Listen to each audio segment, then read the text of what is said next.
সকাল ৬টায় ঘুম থেকে উঠে সংসারের সমস্ত বাসি কাজ, চান, পুজো প্লাস রান্নাবান্না একা হাতে সকাল ১০টার মধ্যে সমস্ত কাজ গুছিয়ে সেরে নিলাম। শুভ সকাল বন্ধুরা, কেমন আছো তোমরা সবাই? আশা করছি তোমরা সবাই যে যেখানে আছো ভালো আছো, সুস্থ আছো, আর তোমাদের সকলের ভালোবাসায় আমরাও ভালো আছি। আমার আরও একটি নতুন ভিডিওতে তোমাদের সবাইকে অনেক স্বাগত জানাই। আজ হচ্ছে শনিবার আর এখন বাজে ঘড়ির কাঁটায় ওই সকাল ৬টা মতো। তবে চলো আজকের ভিডিওটা এখন থেকেই শুরু করছি। আশা করি ভিডিওটা তোমাদের একটু হলেও ভালো লাগবে। তো বন্ধুরা, ভিডিওটা কিন্তু পুরোটা দেখার জন্য অনুরোধ রইল। আর আমার এই ভিডিওটা যদি তোমাদের ভালো লেগে থাকে তাহলে অবশ্যই চ্যানেলটা সাবস্ক্রাইব করে আমার পাশে থেকো। আর যেই বন্ধুরা অলরেডি এই কাজটা করে দিয়েছো তাদেরকে অসংখ্য ধন্যবাদ।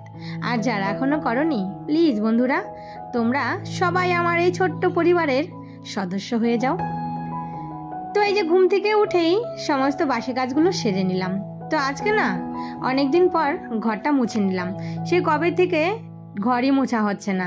এই যে ঘরের মোছার যে সেটা নষ্ট হয়ে গেছিলো, তারপর থেকে না ওই হাত দিয়ে মানে এত সকালে ওই তোমার সকালবেলা তো এমনি কাজের চাপ থাকে, তার মধ্যে ওই বসে বসে ঘর মোছাটা না একদমই মানে সময় হয়ে ওঠে না। এই করে ঘরটা ঠিকঠাক মতো মোছা হচ্ছে না। আর ঘর না মুছলে না সত্যি বলছি ভালো লাগে না। তো কালকে এই যে দেখতেই পেলে তোমরা বাজার থেকে ঘর মোছা সেটা নিয়ে এসেছিলাম, কিন্তু এটা না বেশ একটা ভালো না, দামটাও কম আর জিনিসটাও ভালো না। তো এর আগে যে হাজব্যান্ড এনে দিয়েছিল সেটা কিন্তু দামটাও বেশি নিয়েছিল আর জিনিসটা এত মজবুত ছিল আর এত ভালো ছিল, অনেক দিন কাজ করেছি।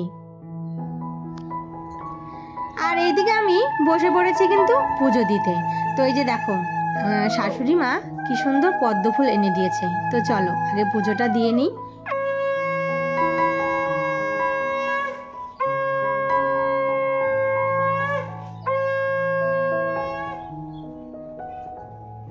আমার সবচেয়ে বড় কাজ হচ্ছে এই যে পুজো দেওয়া।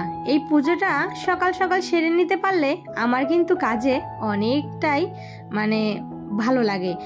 সকাল সকাল যদি পুজোটা হয়ে যায় না তাহলে মনেও কোনো টেনশন থাকে না যে আবার আমাকে সমস্ত কাজ বা সেরে চান করে পুজো দিতে হবে। তো সকালে উঠে এই যে সমস্ত বাসি কাজগুলো সেরে চান করে যদি পুজোটা একবার দিয়ে নিতে পারি তাহলে ওই ধীরে সুস্থে নিশ্চিন্তে রান্নাবান্না সারা যায়। তো এই যে পুজোটা দিয়ে চলে আসলাম ঘরে। আর এইদিকে মানে এই যে সামনে লক্ষ্মী পুজো আসছে, দুর্গা পুজোর পরেই তো লক্ষ্মী পুজো, আর গাছে গাছে কিন্তু পদ্ম ফুল ফুটেছে। আর আমার গাছে কিন্তু এখনও ফোটেনি, আমার গাছে শুধু কড়ি হয়েছে। আর এক সপ্তাহ গেলে ফুল ফুটে যাবে। তো তোমাদেরকে পরে দেখাবো আমার গাছে অনেক কড়ি এসেছে। তো এবার গাছটাও ছাটা হয়নি, তো ভেবেছিলাম গাছটা একটু ছেটে দিলে না ডালপালাগুলো সুন্দর হয়, আর গাছটা একদম ছড়িয়ে গেছে। তো এই যে চলে এসেছি ঘরে, এসে চুলটা আঁচড়িয়ে একটু সিঁদুর পরে নিলাম, মুখে একটু ক্রিম মেখে নিলাম, তারপর চলে আসলাম রান্নাঘরে এসে 2 কাপ চা করে নিলাম। একটা হচ্ছে লাল চা, মানে লাল চাই দুটো, একটা শাশুড়ি মায়ের একটা আমার। তো আজকে ছেলে সকাল সকাল কিন্তু পড়তে চলে গেছে, ওকে কিন্তু চা করে দিয়েছি, আর ও তো লাল চা খাবেই না, ওর জন্য দুধ চা করতে হবে। তো চা খেয়ে চলে গেছে টিউশন, শনিবারেও টিউশন আছে। আর এইদিকে চাটা খেয়ে আমি হাজব্যান্ডের টিফিনটা করে নিয়ে পাঠিয়ে দিয়েছি, কিন্তু তার মানে মাঝখানে অনেকটা সময় কেটে গেছে, তো সেটা তোমাদের সঙ্গে শেয়ার করিনি। তারপর এই যে রান্না বসিয়ে দিয়েছি। তো আজকে কি রান্না করব তো ভেবেই পাচ্ছি না, ঘরেও না মাছ নেই। তো হাজবেন্ড মাছ আনতে গিয়েছিল কিন্তু অত সকালে পায়নি, তো বললো আমাকে নিয়ে আসতে। আর আমার সত্যি কথা বলবো বন্ধুরা, মাছ আনতে একদমই ভালো লাগে না, তাই আমি আর যাইনি। আমি বললাম কিছু একটা রান্না করে রাখি, পরে তুমি এসে ওই বিকেলে মাছ এনে দিও। আর এদিকে রান্না করছি, ছেলে নিজেই দেখো বিছানা তুলছে। তো বললো যে ঠিক আছে মা তুমি রান্না করো, আমি বিছানাটা তুলে দিচ্ছি। আগে কি সুন্দর মাঝে মাঝে বিছানা তুলতো, এখন আবার ভুলে গেছে বিছানা তুলতে। যাই হোক, যতটুকু করে দিয়েছে এটাই কিন্তু আমার কাছে অনেকটাই। আমার বড় ছেলে এত বড় হয়েছে কোনোদিনও বলতে পারবে না যে একদিনও বিছানাটা গুছিয়েছে, কিন্তু আবার ছোটজন দেখি একাই যখন ইচ্ছা হয় গোছাবে, আবার যখন ইচ্ছা হবে না তাকে বলেও কিন্তু গোছাতে পারবে না। তো ওইদিকে ও বিছানা গোছাচ্ছে আর এইদিকে আমি রান্নাটা সেরে নিচ্ছি। আজকে আর বেশি কিছু রান্না করব না, একটু সয়াবিনের তরকারি করলাম আর কিছুটা মূলা ছিল, তো ভাবলাম যে মূলাগুলো না নষ্ট হয়ে যাচ্ছে, একটু কালো জিরে শুকনো লঙ্কা ফোড়ন দিয়ে তোমার মূলোটা ভেজে নিলাম, খেতে কিন্তু বেশ ভালো লাগে। তারপর রান্না বান্না সেরে রান্নাঘরের সমস্ত কাজগুলো সেরে চলে আসলাম বাইরে।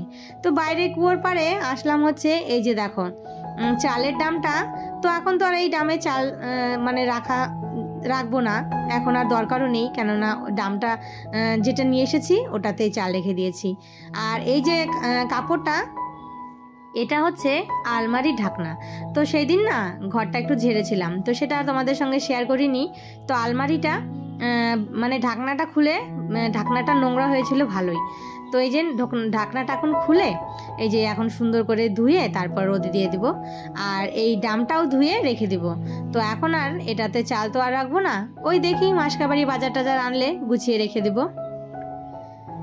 এর মাঝে অনেকটা সময় কেটে গেছে, এখন ওই বিকেল হয়তো 5টা মতো বাজে। তারপর আমি এই যে সমস্ত জামা কাপড়গুলো শুকিয়ে গেছে, তো এগুলো সব এখন ভাঁজ করে রাখছি। আর এইদিকে জামা কাপড় আজকে দেখো কতগুলো হয়ে গেছে, আজকের 2 দিনের জামা কাপড় ছিল। তো এই সমস্ত জামা কাপড় একবারে ভাঁজ করে রেখে দেই, না হলে না পরে আবার এগুলো যদি রেখে দেই আরও জামা কাপড় হয়ে যাবে, তখন কিন্তু আরও ভাঁজ করতে ইচ্ছে হবে না। তো কালকের ভিডিওতে একটা দিদিভাই আমাকে কমেন্ট করেছে, সে নাকি স্বপ্নে দেখেছে আমার বাড়িতে সে ঘুরতে এসেছে। তো সত্যি তোমার স্বপ্নটা যেন সত্যি হয়, তুমি যেন আমার বাড়িতে একদিন ঘুরতে আসতে পারো। তো তুমি যেদিন আসবে অবশ্যই আমি খুব খুশি হব।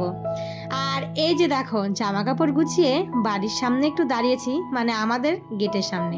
আর এই যে আমাদের বাড়ির সামনে প্যান্ডেল হচ্ছে, তো পেছন থেকে শুধু বাঁশি দেখা যাচ্ছে, সামনেটা পরে তোমাদেরকে দেখাবো। আর এই যে হচ্ছে আমার সেই গাছটা, বলেছিলাম না গাছে সব ডালে ডালে শুধু কড়ি আর কড়ি, দেখো কত কড়ি হয়েছে, আর 1 সপ্তাহ পরেই ফুল ফুটে যাবে। তো চলো বন্ধুরা, আজকের ভিডিওটা তাহলে এখানেই শেষ করি। সবাই ভালো থেকো, সুস্থ থেকো, আর ভিডিওটা কেমন হয়েছে অবশ্যই একটা কমেন্ট করে জানিও। আর নতুন বন্ধুরা চ্যানেলটা সাবস্ক্রাইব করে অবশ্যই আমার পাশে থেকো। আজকের মতন টাটা।